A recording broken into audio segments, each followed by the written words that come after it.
안녕하세요. 로빈쌤입니다. 오늘도 우리 함께 잠언 말씀을 묵상해 보도록 하겠습니다. 오늘 함께 묵상해 볼 잠언 말씀은 잠언 13장 1절부터 3절까지 말씀입니다.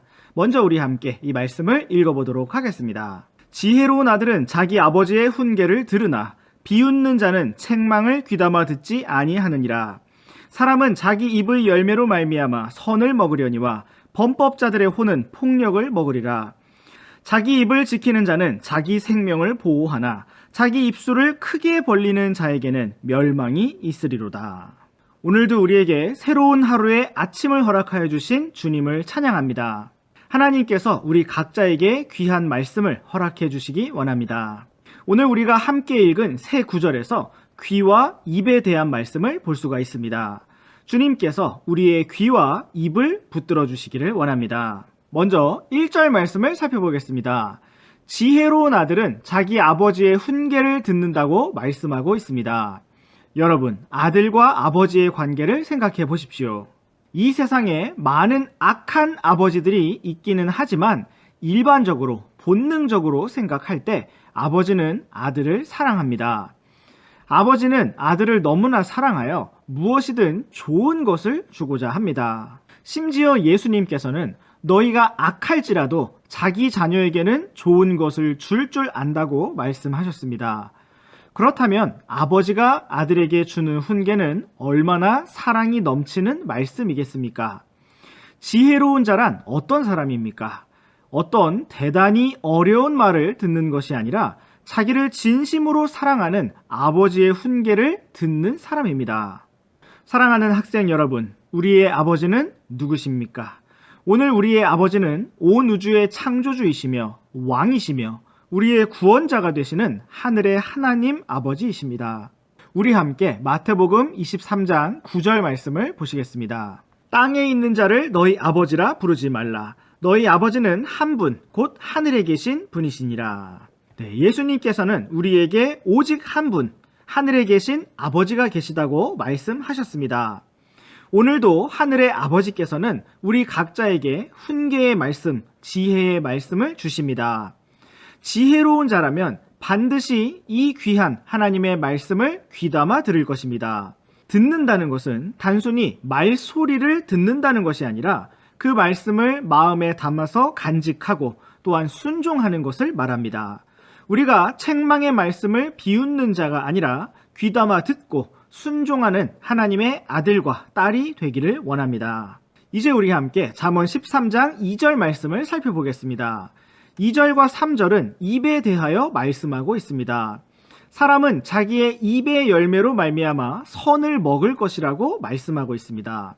또한 범법자들의 혼은 폭력을 먹으리라고 말씀하고 있습니다. 성경은 입이 열매를 맺는다고 말씀하고 있습니다. 우리의 말을 통하여 열매를 맺게 되는 것입니다. 성령의 열매를 생각해 볼 때 가장 먼저 그 열매를 찾아볼 수 있는 곳은 바로 우리의 입입니다. 성령의 열매는 사랑과 기쁨과 화평과 오래 참음, 부드러움, 선함과 믿음과 온유와 절제입니다. 우리가 서로 사랑한다면 우리의 입에서 서로 존중하고 위해주는 말이 나올 것입니다. 우리가 기쁘다면 우리의 입에서 감사하고 기쁜 말이 나올 것입니다. 우리가 화평하다면 불평하거나 염려하는 말이 아니라 평강의 말이 나올 것입니다. 이처럼 성령의 열매는 가장 먼저 우리의 입에서 나오게 됩니다. 성경은 사람이 자기 입의 열매로 말미암아 선을 먹을 것이라고 말씀하고 있습니다. 우리가 무엇을 어떻게 말하느냐에 따라 우리가 보상을 얻을 것이라는 말씀입니다. 우리가 입으로 말한 것을 우리가 다시 입으로 먹게 되는 것입니다. 주님께서 우리의 마음을 온전히 붙드셔서 주님께서 기뻐하시는 말만 할 수 있기를 원합니다. 또한 우리 함께 3절 말씀을 보시겠습니다. 자기 입을 지키는 자는 자기 생명을 보호하지만 입술을 크게 벌리는 자에게는 멸망이 있다고 말씀하고 있습니다. 우리가 하나님 앞에서 지혜롭게 잘 말하는 사람이라면 우리가 안전할 것입니다. 그러나 우리가 어리석게 함부로 말하는 사람이라면 우리는 위험을 당하게 될 것이고 심지어 멸망하게 될 것입니다. 그러므로 우리가 오늘 주님과 동행하기를 원합니다. 주님과 동행하면서 주님께서 기뻐하시는 말만을 지혜롭게 분별하는 가운데 말할 수 있기를 원합니다. 주님께서 오늘 우리의 귀와 입을 주관하여 주시기를 원합니다. 때로는 우리가 비록 듣기 싫어하는 말이라 할지라도 주님께서 듣게 하실 때에 귀담아서 기쁨으로 듣고 순종하기를 원합니다. 또한 우리의 입이 성령님의 열매로 가득하여 참으로 주님께 영광이며 형제 자매들에게 기쁨이 되기를 원합니다. 안녕하세요, 로빈쌤입니다. 오늘도 우리 함께 잠언 말씀을 묵상해 보도록 하겠습니다. 오늘 함께 묵상해 볼 잠언 말씀은 잠언 13장 4절에서 8절까지 말씀입니다. 먼저 우리 함께 이 말씀을 읽어보도록 하겠습니다. 게으른 자의 혼은 원하여도 아무것도 소유하지 못하나 부지런한 자의 혼은 기름지게 되리로다. 의로운 자는 거짓말을 미워하나 사악한 자는 역겨우며 수치에 이르느니라. 의인은 길이 곧바른 자를 보호하나 사악함은 죄인을 뒤엎느니라. 스스로 부한 채 하여도 아무것도 없는 자가 있고 스스로 가난한 채 하여도 재물이 많은 자가 있느니라. 사람의 생명의 대속물은 그의 재물이지만 가난한 자는 책망을 귀담아 듣지 아니하느니라. 네, 오늘도 살아계신 하나님께서 우리에게 지혜의 길을 보여주시기 원합니다. 오늘 우리는 게으른 자와 부지런한 자에 대한 말씀을 볼 수가 있습니다. 4절에서는 게으른 자가 무엇을 원하여도 결국 아무것도 소유하지 못한다고 말씀하고 있습니다. 왜냐하면 그가 게을러서 그것을 얻기 위하여 아무것도 하지 않을 것이기 때문입니다. 성경은 명백하게 말씀하고 있습니다. 게으른 자는 아무것도 소유하지 못할 것입니다.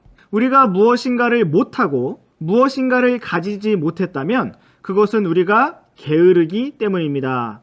혹시나 우리가 다른 무엇 때문이라고 생각한다면 그것은 어리석게 자신의 게으름을 변명하려는 것에 지나지 않습니다.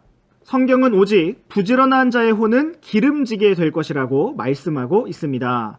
부지런한 자는 풍성하게 소유하게 된다고 말씀하고 있는 것입니다. 게으른 자는 가만히 앉아서 저 사람은 좋겠다 하면서 부러워만 하지만 부지런한 자는 남을 부러워하고 앉아있는 것이 아니라 그 대신 묵묵하게 자기의 할 일을 하는 사람입니다. 우리가 오늘 이 땅을 살아가는 이유와 목적은 아무것도 하지 않고 편안하고 게으르게 살기 위한 것이 아닙니다. 오직 주님을 기쁘시게 하고 장차 하늘에서 누릴 영원한 영광을 이 땅에서 저장하기 위한 것입니다. 그러므로 오늘도 우리가 힘을 내어 모든 일에 최선을 다할 수 있기를 원합니다. 5절 말씀은 의로운 자가 거짓말을 미워한다고 말씀하고 있습니다. 반대로 사악한 자는 거짓말을 하는데 그것이 역겨우며 수치에 이르게 될 것이라고 말씀하고 있습니다. 의로운 자는 부지런하고 정직한 사람입니다. 반대로 사악한 자는 게으르고 자신의 게으름을 가리기 위해서 거짓말을 하는데 하나님께서는 이것을 곧 역겨우며 수치에 이르게 될 것이라고 경고하고 계신 것입니다. 우리 학생 여러분이 만약 게을러서 숙제를 안 했다고 한다면 바로 그 다음 단계는 무엇일까요? 선생님 앞에서 이러저러해서 못했다고 거짓말을 하게 되는 것입니다. 6절에서는 의인은 길이 곧바른 자를 보호하지만 사악함은 죄인을 뒤엎는다고 말씀하고 있습니다. 정직하고 부지런한 자의 길, 곧 의의 길은 안전하게 보호를 받습니다. 그러나 게으르고 거짓된 사악한 자의 길은 뒤엎어질 것입니다. 여러분, 우리는 과연 오늘 어떤 길을 원하고 있습니까? 7절 말씀은 우리에게 무엇이 더 중요한가를 가르쳐주고 있습니다. 스스로 부자인 척하여도 아무것도 없는 자가 있는가 하면 스스로 가난한 척하여도 부자인 자가 있다고 말씀하는 것입니다. 그러므로 사람이 무슨 척을 하든지 그것이 중요한 것이 아닙니다. 잘난 척을 한다고 잘나지지 않고 센 척을 한다고 해서 세지지 않는다는 것입니다. 선생님이 전에 안타까운 이야기를 들은 것이 있습니다. 어떤 지역의 학생들은 처음 만나면 어디 사느냐부터 묻는다고 합니다.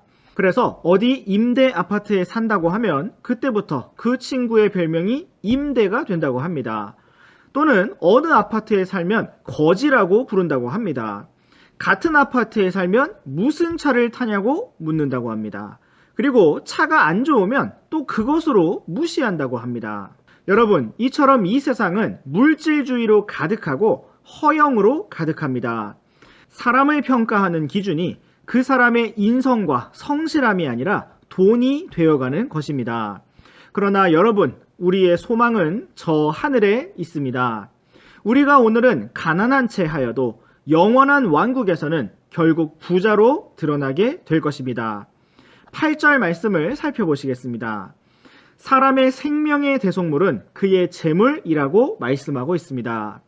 이것은 사람이 살아가는데 돈이 필요하다는 것을 의미하고 있습니다. 그러나 가난한 자는 책망을 듣지 않는다고도 말씀하고 있습니다. 여기에서 말씀하고 있는 가난한 자는 게으르고 거짓되고 사악하며 교만한 자를 말하고 있는 것입니다.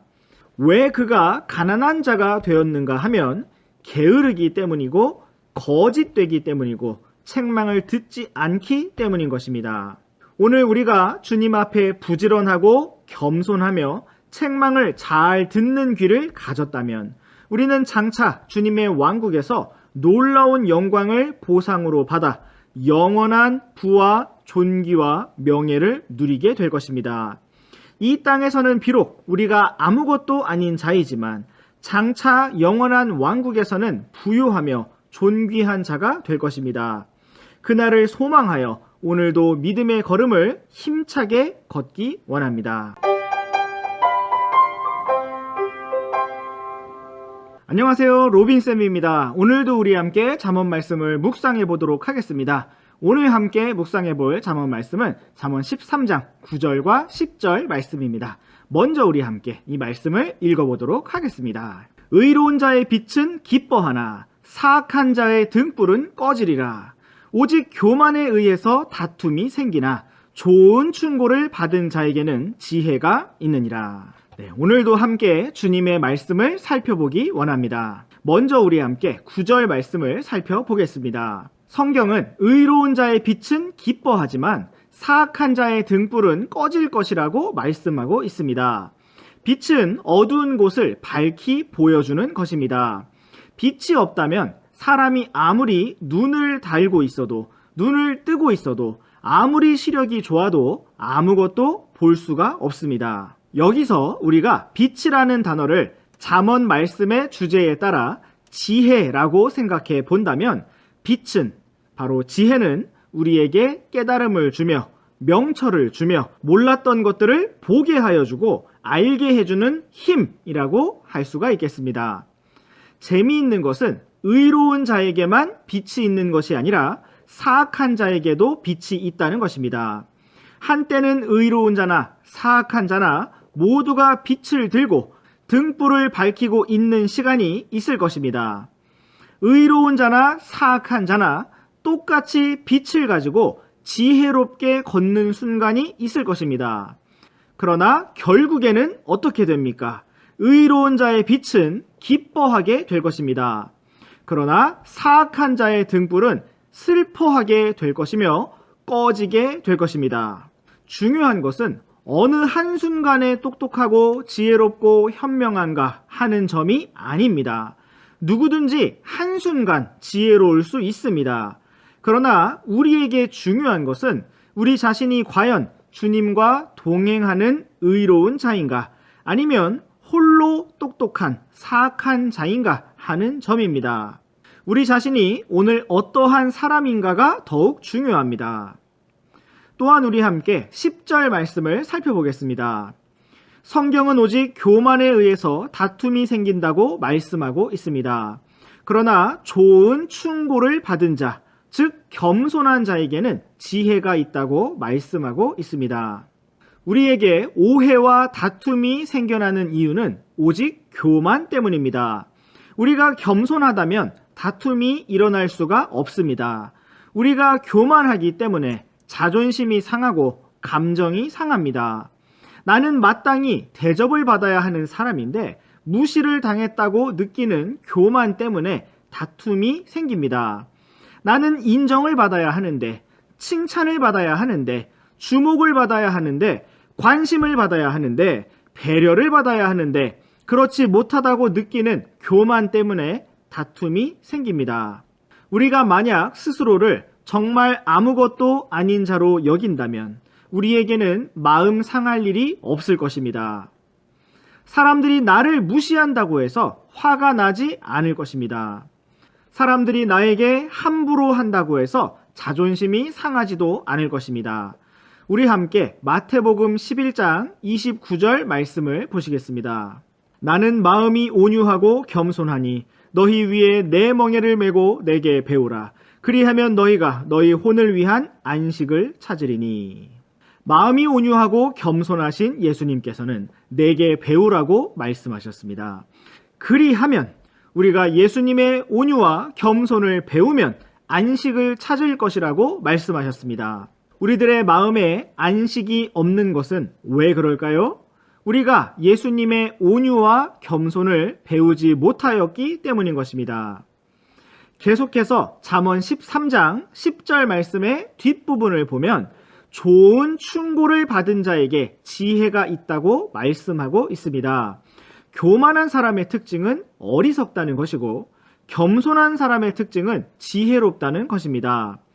교만한 사람이 어리석은 이유는 자기 자신이 가장 뛰어나다고 착각을 한 나머지 다른 사람들의 더 좋은 말과 생각을 들으려 하지 아니하기 때문인 것입니다. 그러나 겸손한 사람이 지혜로운 이유는 자기 자신보다 다른 사람들이 더 지혜로울 수 있다고 여기기 때문에 귀를 열고 마음을 열고 다른 사람들의 충고를 귀담아 듣기 때문인 것입니다. 교만한 사람은 혼자의 지혜로 문제와 맞서지만 겸손한 사람은 자기와 함께한 수많은 사람들의 지혜로 문제를 대하게 되는 것입니다. 오늘 우리에게 주신 잠언 말씀과 같이 우리가 교만하고 어리석은 자로서 다툼을 일으키는 삶이 아니라 좋은 충고를 받는 겸손하고 지혜로운 자로서 빛 가운데 걸어가기를 원합니다. 안녕하세요. 로빈쌤입니다. 오늘도 우리 함께 잠언 말씀을 묵상해 보도록 하겠습니다. 오늘 함께 묵상해 볼 잠언 말씀은 잠언 13장 11절부터 13절까지 말씀입니다. 먼저 우리 함께 이 말씀을 읽어보도록 하겠습니다. 헛되이 얻은 재물은 줄어들려니와 수고하여 모으는 자는 재물을 늘리리라. 소망이 늦추어지면 마음을 병들게 하거니와 소원이 이르면 그것은 생명나무니라. 누구든지 말씀을 멸시하는 자는 멸망하려니와 명령을 두려워하는 자는 보상을 받으리라. 주님께서 오늘도 우리에게 말씀하시기를 원합니다. 우리 함께 11절 말씀부터 살펴보겠습니다. 성경은 헛되이 얻은 재물은 줄어들게 될 것이지만 수고하여 모으는 자는 늘어나게 될 것이라고 말씀하고 있습니다. 헛되이 얻은 재물이라는 것은 수고하지 않고 얻은 재물을 말하는 것입니다. 너무나 선하신 하나님께서는 모든 것을 우리의 자격 여부와 상관없이 은혜로 허락하여 주시고 누리게 하십니다. 그러나 하나님께서는 기본적으로 심는 그대로 거두게 하신다는 원칙 안에서 우리에게 모든 것을 허락하여 주십니다. 그럼에도 불구하고 모든 것을 우리의 수고와 노력보다 더욱 넘치게 선하게 베풀어 주신다는 것에는 의심의 여지가 없습니다. 때로 하나님께서는 우리의 수고와 상관없이 갑작스럽게 많은 재물을 주실 수도 있고 큰 이득을 주실 수도 있습니다. 그러나 우리가 잊지 말아야 할 것은 헛되이 얻은 재물은 결국 줄어들게 된다는 것입니다. 계속해서 수고하여 모으는 자는 차곡차곡 자신의 재물을 늘려갈 수 있을 것이지만 그러한 수고가 없이 헛되이 재물을 얻는 자는 결국 다 날려버리게 된다는 것입니다. 하나님께서는 우리가 이 땅에서 헛되이 살지 않기를 원하십니다. 우리가 헛된 영광을 바라보고 헛된 재물을 바라보고 헛된 성공을 바라보면서 살기를 원치 않으십니다. 하나님께서는 오늘 우리가 신실하고 성실하고 부지런하게 수고하기를 원하시는데, 그 이유는 지극히 작은 일에 신실한 사람이 큰 일에도 신실하며, 하나님께서 오늘 우리의 삶 속에서 신실함을 보시고 영원한 영광으로 갚아주실 것이기 때문입니다. 하나님께서 오늘 우리에게 은혜로 허락하여 주신 귀한 하루를 우리가 헛되이 살지 아니하고 주님과 함께 알차게 보람있게 걸어가기를 원합니다. 이제 우리 함께 12절 말씀도 보시겠습니다. 소망이 늦추어지면 마음이 병들지만 소원을 이루면 그것이 생명나무라고 말씀하고 있습니다. 이 말씀을 통해서 우리는 소망을 이루어가는 과정에 대해 생각해 볼 수가 있습니다. 우리가 꿈과 비전을 이루는 그 과정 자체는 마음이 병드는 것처럼 힘이 들 수도 있습니다. 실패는 성공의 어머니라는 말처럼 성공이 탄생되기까지 실패가 먼저 있게 되는 것입니다. 그러나 우리의 소원이 이루어질 때 우리는 생명나무를 먹는 것과 같은 기쁨과 놀라움과 영광을 누리게 될 것입니다. 이 세상에서의 꿈과 성공도 그러할 것인데, 과연 영원한 주님의 왕국에서 누리게 될 그 영광은 어떠한 것일까요? 하나님께서 우리들에게 소원을 허락하여 주시고 그 소원을 이룰 수 있도록 인도해 주시기 원합니다. 이제 우리 함께 13절도 보시겠습니다. 누구든지 말씀을 멸시하는 자는 멸망할 것이라고 말씀하고 있습니다. 그러나 반대로 명령을 두려워하는 자는 보상을 받을 것이라고 말씀하고 있습니다. 13절은 누구든지 라고 시작하고 있습니다. 누구든지 말씀을 멸시하면 멸망하고 누구든지 명령을 두려워하면 보상을 받을 것이라고 말씀하고 있는 것입니다. 여러분은 누구든지라는 단어를 보시면서 두려움을 느끼십니까? 아니면 기쁨을 느끼십니까? 둘 다 느껴질 수 있지만 선생님은 기쁨을 더 느낍니다. 누구든지 보상을 받을 수 있는 기회가 있다는 점 때문에 그렇습니다. 만약 우리가 저는 자격이 없는데요 라고 생각한다면 여기에 누구든지라는 단어를 생각해 보시기 바랍니다. 명령을 두려워한다는 것은 하나님의 말씀을 가볍게 여기지 않고 순종한다는 의미를 가지고 있습니다. 누구든지 하나님의 말씀대로 살면 보상해 주실 것이라고 말씀하고 있는 것입니다. 이 보상은 무엇일까요? 바로 11절에서 살펴본 것처럼 영원한 재물을 말하는 것입니다. 또한 12절에서 살펴본 것처럼 생명나무와도 같은 우리의 소망과 소원을 의미하는 것입니다. 하나님께서 오늘 우리들을 부르고 계십니다. 우리가 오늘도 기꺼이 넘치게 수고할 수 있는 이유는 우리에게 영원한 보상이 기다리고 있기 때문입니다. 결국 사라져버리게 될 이 세상의 헛된 재물이 아니라 영원히 사라지지 아니할 영광과 소망을 우리가 사모하기 때문입니다. 안녕하세요, 로빈쌤입니다. 오늘도 우리 함께 잠언 말씀을 묵상해 보도록 하겠습니다. 오늘 함께 묵상해 볼 잠언 말씀은 잠언 13장 14절부터 16절까지 말씀입니다. 먼저 우리 함께 이 말씀을 읽어보도록 하겠습니다. 지혜로운 자의 법은 사망의 올무들에서 벗어나게 하는 생명샘이니라. 선한 명철은 호의를 베푸나 범법자들의 길은 험하니라. 분별 있는 자마다 지식을 가지고 행하거니와 어리석은 자는 자기의 어리석은 짓을 드러내느니라. 네, 오늘도 우리에게 새로운 하루를 허락하여 주신 주님께 감사합니다. 우리 함께 귀한 하나님의 말씀을 살펴보도록 하겠습니다. 먼저 14절 말씀은 지혜로운 자의 법에 대하여 말씀하고 있습니다. 여기에서 지혜로운 자의 법이란 단순히 일반적인 사람들의 지혜로운 법만을 말하는 것이 아니라 온 우주에서 가장 지혜로우신 하나님의 말씀을 말하는 것입니다. 하나님의 말씀은 생명샘입니다. 사망의 올무들에서 벗어나게 하는 생명샘입니다. 사망의 올무들이라는 것은 짐승을 사냥할 때 잡는 덫이나 함정을 말하는 것입니다.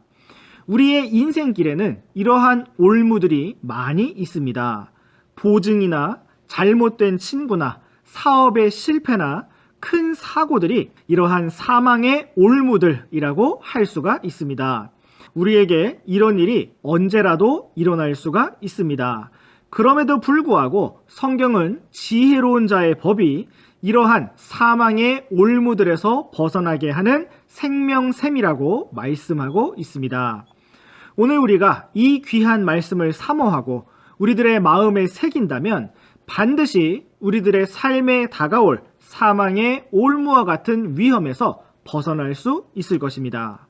15절 말씀에서는 선한 명철은 호의를 베푼다고 말씀하고 있습니다. 그렇다면 악한 명철, 악한 지혜, 악한 꾀는 어떠할까요? 범법자들의 길은 험하다고 말씀하고 있습니다. 우리가 하나님과 동행하면서 선한 명철을 가진 사람이라면 그 특징이 호의를 베푸는 것으로 나타납니다. 호의를 베푼다는 것은 사람들을 불쌍히 여기는 마음을 가지고 친절을 베풀며 따뜻하게 대한다는 것입니다. 오늘날 세상에서는 다른 사람들을 돕고 친절을 베푸는 사람을 볼 때 어리석게 여기는 경우가 많이 있습니다. 쓸데없는 짓을 한다고 손가락질을 하기도 합니다. 그러나 성경은 선한 명철을 가진 자가 호의를 베푼다고 말씀하고 있습니다. 우리가 주님과 동행한다면 이러한 선한 명철을 가지게 될 것입니다. 나 자신만을 위하는 이기적인 머리와 이기적인 지혜와 명철이 아니라 다른 사람들에게 호의와 친절과 은혜를 베풀게 되는 것입니다. 선한 명철을 가진 사람은 14절에서 본 것처럼 지혜로운 자의 법을 따르는 사람을 말합니다. 그는 자기 자신이 사망의 올무들에서 벗어날 뿐만 아니라 다른 사람들에게도 호의를 베풀어서 많은 사람들을 사망의 올무들에서 벗어나게 할 것입니다. 하나님께서 우리들의 마음과 발걸음을 이러한 선한 명철의 길로 이끌어 주셔서 많은 사람들을 섬기고 유익하게 할 수 있기를 원합니다. 이제 16절 말씀을 살펴보시겠습니다. 분별 있는 자마다 지식을 가지고 행한다고 말씀하고 있습니다. 그리고 어리석은 자는 자기의 어리석은 짓을 드러낸다고 말씀하고 있습니다. 오늘 우리가 지혜로운 자의 법을 따라서 걷는다면 또 선한 명철을 가진 사람이라면 우리는 분별 있는 자로서 지식을 가지고 행할 수 있을 것입니다. 때로 우리는 무엇인가를 안다고 하면서 우리가 아는 것과 다르게 걷는 모습을 볼 수가 있습니다. 거짓말하면 안 된다는 것을 알면서 거짓말을 합니다. 하나님께 찬양하고 기도하는 시간은 그 어떤 시간보다 진지하게 집중해야 한다는 사실을 알면서 장난을 치거나 또는 조용히 다른 생각에 잠기기도 하는 것입니다. 그러한 모습은 분별 있는 자로서 지식을 가지고 행하는 것이 아닙니다. 오늘 우리에게 지식이 있다면 그 지식은 무엇을 위한 것일까요? 우리의 지식이 단순히 머리에만 남아있고 우리의 입술에만 머문다면 하나님을 모르고 성경을 모르는 사람과 무엇이 다를까요? 우리가 분별 있는 자로서 지식을 가지고 행하는 자가 아니라면 우리는 어리석은 자입니다.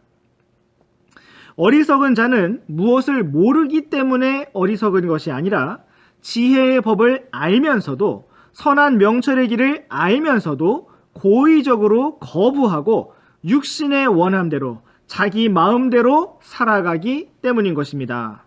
오늘 우리가 어떠한 길을 걸어야겠습니까? 14절 말씀처럼 지혜로운 자의 법 안에서 걷기를 원합니다. 또한 15절 말씀처럼 선한 명철로 호의를 베푸는 길을 걷기 원합니다. 그리고 16절 말씀처럼 분별 있는 자로서 지식을 가지고 실제 삶 속에서 넘치게 행하는 삶을 살기를 원합니다.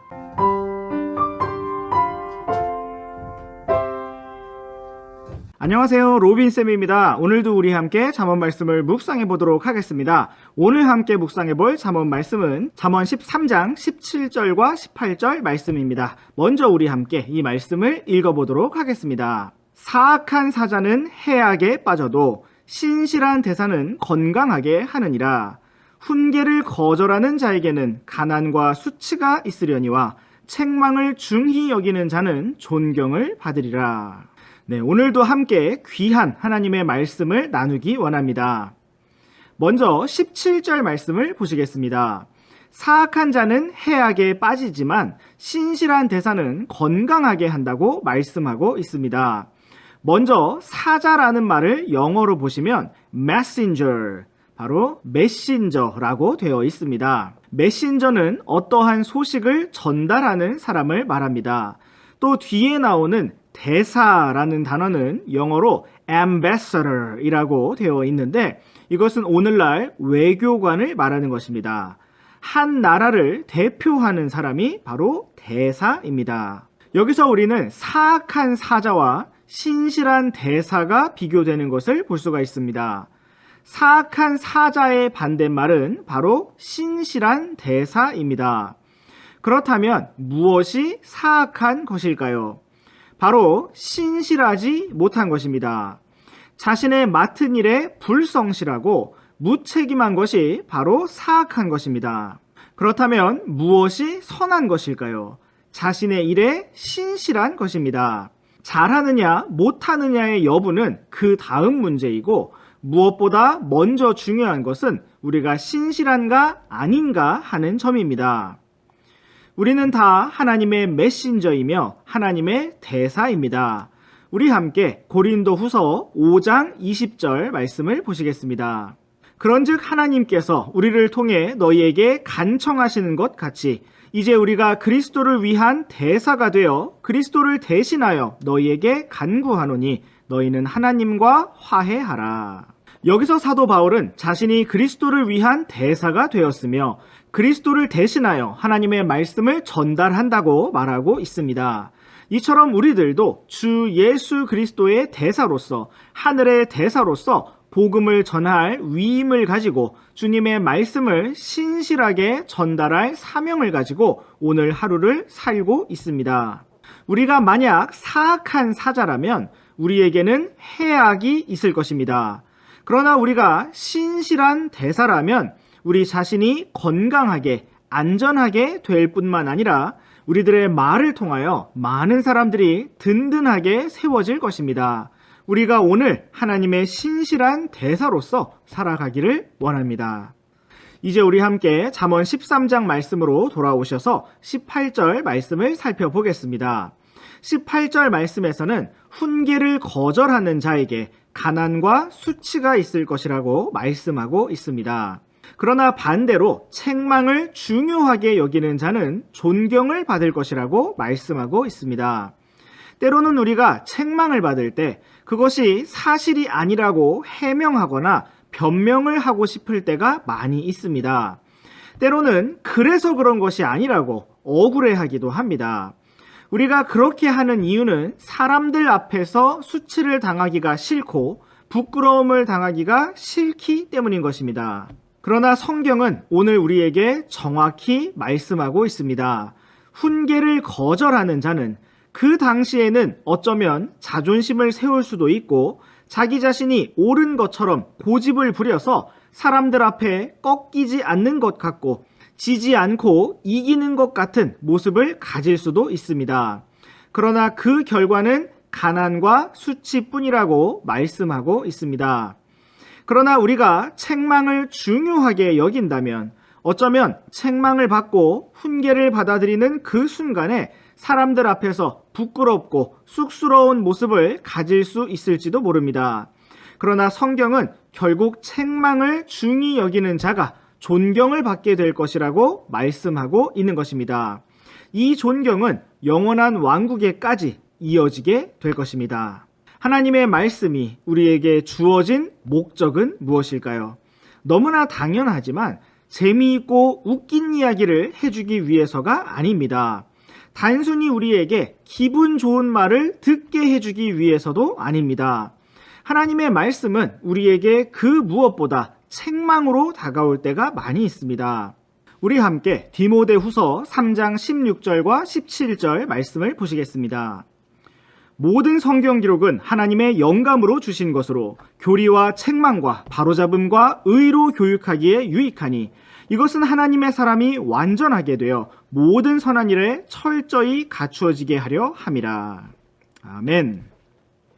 이 말씀처럼 모든 성경 기록은 교리와 책망과 바로잡음과 의로 교육하기에 유익하도록 하나님께서 영감으로 주신 것입니다. 우리가 하나님의 말씀을 통해 책망을 받을 때 그것을 중히 여기는 자가 되기를 원합니다. 바로 잡히고 의로 교육을 받아서 하나님의 완전한 사람으로 모든 선한 일에 철저히 갖추어진 사자와 대사들로 세워지기를 원합니다.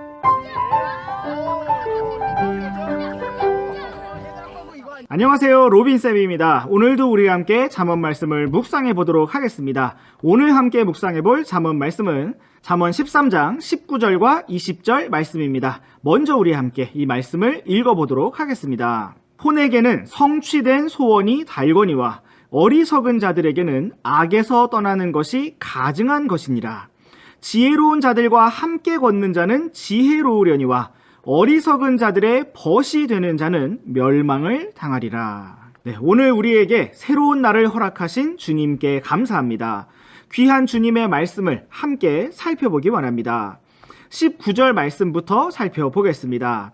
성경은 우리의 혼이 성취된 소원을 아주 달콤하게 여긴다고 말씀하고 있습니다. 그러나 반대로 어리석은 자들에게는 악에서 떠나는 것이 가증한 것이라고 말씀하고 있습니다. 그렇다면 여기에서 소원을 성취하는 것과 악에서 떠나는 것은 과연 어떤 관계가 있을까요? 먼저 혼에 대하여 잠시 살펴보겠습니다. 사람에게는 혼이 있습니다. 우리의 혼은 생각하고 감정을 느끼고 어떠한 의지의 결심을 하는 우리들 자신을 말합니다. 우리의 몸은 성경에서 장막이라고 표현을 하고 있습니다. 사람이 죽음을 맞이하게 되면 사람의 혼이 육신의 장막을 벗어나 하나님께로 나아가게 되는 것입니다. 구원을 받은 사람은 하나님의 왕국으로, 구원받지 못한 혼은 지옥으로 떨어지게 되는 것입니다. 이처럼 우리에게는 혼이 있고 결국 혼이라는 것은 나 자신을 말하는 것입니다. 사람의 혼이 무엇으로 기뻐하는가 하면 소원의 성취를 달달하게 여긴다는 것입니다. 그러므로 하나님께서는 우리에게 꿈을 주시고 비전을 주시고 목표를 주시며 우리가 달려가야 할 길을 보여주시는 분이십니다. 우리가 주님과 동행하면서 최선을 다하고 열심히 노력하면서 그 목표를 이루게 되면 하나님께서도 기뻐하실 뿐만 아니라 우리들도 너무나 기쁘고 보람을 느낍니다. 그런데 우리가 주님 안에서 소원을 성취하기 위해서는 반드시 해야 하는 작업이 있는데 그것은 바로 악에서 떠나는 것입니다. 우리가 악에서 떠나지 않으면 우리는 주님께서 주신 꿈과 목표를 이룰 수가 없습니다. 어리석은 자는 이렇게 악에서 떠나는 것을 가증하게 여기며 매우 싫어합니다. 자신의 악한 습관을 버리고 고치는 일을 너무나 싫어한다는 것입니다. 그러한 사람은 결코 소원을 성취할 수 없으며 달콤한 승리의 기쁨도 맛볼 수가 없습니다. 그러한 사람은 어떠한 일을 시작하기도 전에 패배자가 되어버립니다. 왜냐하면 도전하지도 않고 시도하지도 않고 생각 속에서 나는 못한다고 부정적으로 생각하며 결론을 내어버리기 때문인 것입니다. 사랑하는 학생 여러분, 우리가 사랑하던 악한 일들이 있다면 주님의 권능과 은혜를 힘입어 버릴 수 있기를 원합니다. 악에서 떠나기를 원합니다. 그래서 우리가 결국 주님 안에서 꿈과 목표와 소원을 성취하며 주님 안에서 가질 수 있는 달콤한 기쁨과 즐거움을 누릴 수 있기를 원합니다. 이제 우리 함께 20절 말씀도 살펴보겠습니다. 20절 말씀은 우리가 소원을 성취하기 위하여 어떤 길을 걸어야 하는지를 보여주고 있습니다. 지혜로운 자들과 함께 걷는 자는 지혜롭지만 어리석은 자들의 벗이 되는 자는 멸망을 당할 것이라고 말씀하고 있습니다. 우리가 비록 지혜가 부족하고 다소 어리석을지라도 성경은 지혜로운 자들과 함께 걷는 자는 지혜롭다고 평가하고 있습니다. 반대로 그가 아무리 스스로 지혜롭고 현명할지라도 어리석은 자들의 친구가 되면 결국 멸망을 당할 것이라고 말씀하고 있습니다. 벗이라는 말을 영어로 보시면 companion이라고 되어 있는데 이것은 동료, 친구라는 뜻입니다. 오늘 우리들의 친구는 누구입니까? 나는 누구와 함께하고 있습니까? 내가 지혜로운 자들과 친구라면 나는 지혜의 길을 갈 수가 있을 것이며 소원을 성취할 수도 있을 것입니다. 그러나 내가 어리석은 자들과 함께 한다면 결국 나는 망하는 길로 갈 수밖에 없는 것입니다. 오늘 내가 어울리고 함께하는 친구들은 어떤 사람들입니까? 또 나는 나와 함께하는 사람들에게 어떠한 종류의 친구입니까? 사랑하는 학생 여러분, 여러분에게 많은 친구가 있지는 않을지라도 정말 주님 안에서 참된 친구들을 사귀시기 바랍니다. 서로의 믿음을 격려하고 악한 길에서 함께 떠나며 믿음의 길에서 서로 도전과 자극을 주고받을 수 있는 귀한 믿음의 친구들이 되시기를 바랍니다. 주님 안에서 꿈과 비전을 서로 공유하고 나누면서 끝까지 신실하게 믿음의 길을 걷는 친구들이 되시기를 바랍니다.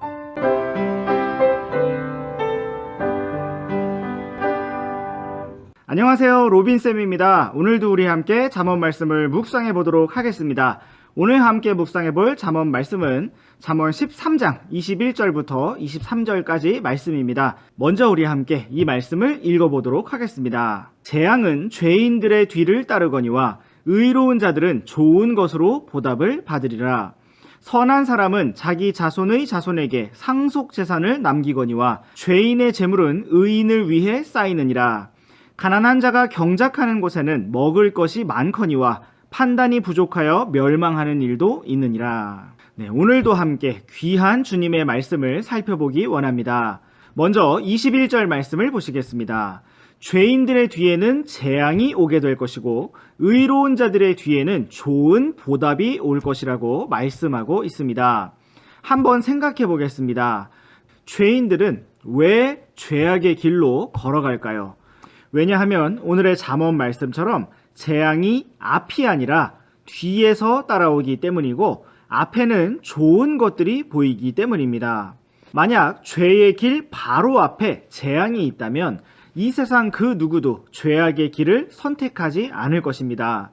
그러나 당장 눈앞에 좋아 보이는 것들만 있기 때문에 죄악의 길을 선택하게 되는 것이고 나중에 뒤따라오는 재앙을 맞이하게 되는 것입니다. 우리가 오늘 의로운 자로서 길을 걷는다면 우리에게는 좋은 보답이 있게 될 것입니다.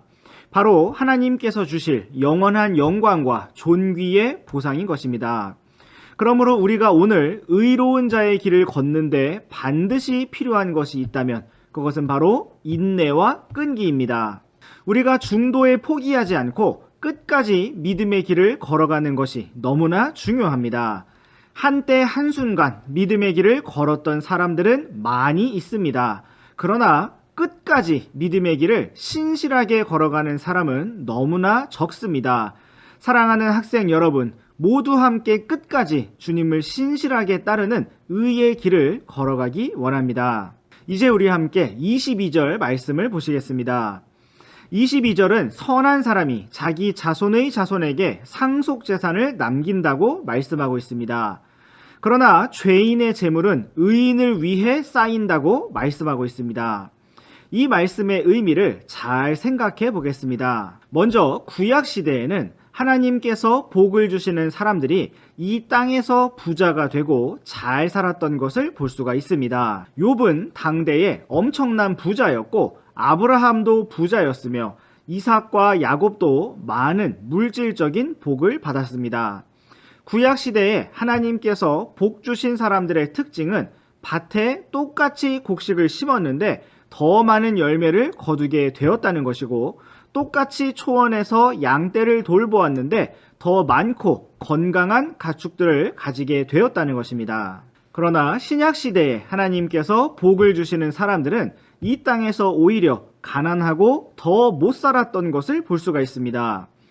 왜냐하면 하나님께서 하늘의 영적인 복으로 복을 주시기 때문이며 장차 영원한 왕국에서 주님과 함께 통치하는 영광으로 갚아주실 것이기 때문입니다. 예수님께서는 이 땅에서 머리 둘 곳조차 없으셨고 사도들도 모두 가진 것을 버리고 가난한 삶을 살았습니다. 이러한 사실을 잘 이해하면서 22절 말씀을 살펴보겠습니다. 선한 사람이 자기 자손의 자손에게 상속 재산을 남긴다는 것은 그가 자신만을 위하여 살아가는 사람이 아니라 먼 훗날에 있을 후손들까지도 바라보고 위하는 넓은 시야와 마음을 가졌다는 것을 보여줍니다. 오늘 우리가 많은 재산을 후손들에게 남길 수는 없겠지만 우리는 보다 더 귀한 믿음의 상속 재산을 후손들에게 남겨주어야 합니다. 여러분의 부모님께서 여러분에게 믿음의 재산을 물려주시려고 말씀으로 교육을 하시는 것처럼 여러분도 장차 부모님이 되어서 자신의 자녀들을 믿음 안에서 지혜롭게 양육할 수 있기를 원합니다. 이제 23절도 살펴보겠습니다. 가난한 자가 경작하는 곳에는 먹을 것이 많다고 말씀하고 있습니다. 이 말씀은 비록 한때 가난하였을지라도 열심히 일할 때 먹을 것이 풍성할 수가 있다는 말씀입니다. 오늘까지 우리가 공부를 못했거나 운동을 못했거나 어떠한 일을 잘하지 못했을지라도 우리가 땅을 경작하고 땀을 흘리는 것처럼 수고하고 노력한다면 하나님께서는 먹을 것이 많을 것이라고 말씀하셨습니다. 그런데 중요한 것은 단순히 열심히 노력만 하는 것이 아니라 하나님의 말씀에 따라 지혜롭게 분별하고 판단하는 것입니다.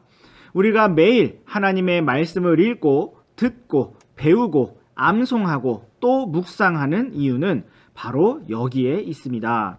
우리가 좋은 보답을 받고 후손들에게 좋은 믿음의 유산을 남기고 또 풍성한 믿음의 길을 걸어가기 위해서 늘 하나님의 말씀이 필요한 것입니다.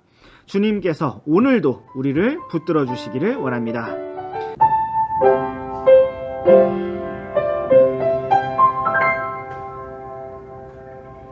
안녕하세요, 로빈쌤입니다. 오늘도 우리 함께 잠언 말씀을 묵상해 보도록 하겠습니다. 오늘 함께 묵상해 볼 잠언 말씀은 잠언 13장 24절과 25절 말씀입니다. 먼저 우리 함께 이 말씀을 읽어보도록 하겠습니다. 회초리를 아끼는 자는 자기 아들을 미워하거니와 그를 사랑하는 자는 어릴 때에 그를 징계하느니라. 의로운 자는 자기 혼이 만족하도록 먹으나 사악한 자의 배는 줄이리로다. 네, 오늘도 우리에게 새로운 하루를 주신 주님께 감사합니다. 오늘도 귀한 주님의 말씀을 함께 나누기 원합니다. 먼저 24절 말씀부터 살펴보겠습니다. 성경은 회초리를 아끼는 자는 자기 아들을 미워한다고 말씀하고 있습니다. 반대로 자기 아들을 사랑하는 자는 어릴 때에 징계하고 매를 때린다고 말씀하고 있습니다. 성경에서 말씀하고 있는 사랑은 세상에서 말하는 사랑과 다른 것을 볼 수가 있습니다. 세상에서는 자녀를 사랑한다면 절대로 회초리를 때리지 말아야 한다고 말합니다. 심지어 미국에서는 부모가 자녀를 체벌하는 것이 불법이고 자녀가 신고를 하면 부모가 체포되어 갑니다. 물론 부모가 감정적으로 미움과 분노를 가지고 폭력을 행사하는 것은 옳지 않습니다.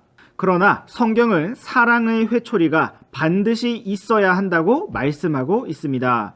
심지어 회초리가 없으면 자기 아들을 미워하는 것이라고 말씀하고 있습니다. 우리 함께 히브리서 12장 8절 말씀을 보시겠습니다. 모든 사람이 징계를 받음으로 너희에게 징계가 없으면 너희가 사생하여 아들이 아니니라. 성경은 모든 사람, 모든 자녀가 부모에게 징계를 받는데 징계가 없으면 하나님의 자녀가 아니라고 말씀하고 있습니다. 선생님도 길거리에 지나다니는 아무 아이들이나 혼내지 않습니다. 선생님의 자녀들, 그리고 선생님이 사랑하는 제자들을 혼내고 징계합니다. 이처럼 하나님께서는 사랑하시는 자를 징계하신다고 말씀하고 있습니다. 우리 함께 히브리서 12장 6절 말씀도 보시겠습니다. 주께서 사랑하는 자를 친히 징계하시고 자신이 받아들이는 아들마다 채찍질 하시느니라 하셨느니라. 징계와 맴매와 회초리는 바로 사랑한다는 표현인 것입니다. 우리 함께 11절 말씀도 보시겠습니다. 이제 어떤 징계도 그 당시에는 기쁘게 보이지 아니하고 슬프게 보이나 그럼에도 불구하고 나중에는 그것으로 말미암아 단련된 자들에게 그것이 의의 화평의 열매를 맺느니라. 성경은 어떤 징계도 그 당시에는 기쁘지 않다고 말씀하고 있습니다. 정말 그렇습니다.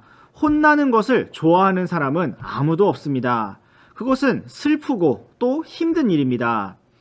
그럼에도 불구하고 성경은 그것이 나중에 단련을 통해 의의 화평의 열매를 맺게 할 것이라고 말씀하고 있습니다. 사랑하는 학생 여러분, 오늘 여러분이 징계를 받을 때 낙심하지 말고 오히려 감사하고 바로 잡히면서 바르게 자라나시기를 간절히 원합니다. 이제 우리 함께 잠언 13장으로 돌아와서 25절 말씀을 살펴보시겠습니다. 성경은 의로운 자의 혼이 만족하도록 먹을 것이지만 사악한 자의 배는 줄일 것이라고 말씀하고 있습니다. 이것은 성실하게 일하는 자가 일한 수고에 맞게 만족하도록 먹을 것이지만 게으르며 사악한 자의 배는 굶주릴 것이라는 아주 일반적인 진리를 알려주고 있습니다. 사도 바울도 일하지 않으려거든 먹지도 말라고 말씀하셨습니다. 또한 하나님께서도 에덴 동산에서 아담이 땀을 흘려야 빵을 먹을 것이라고 말씀하셨습니다.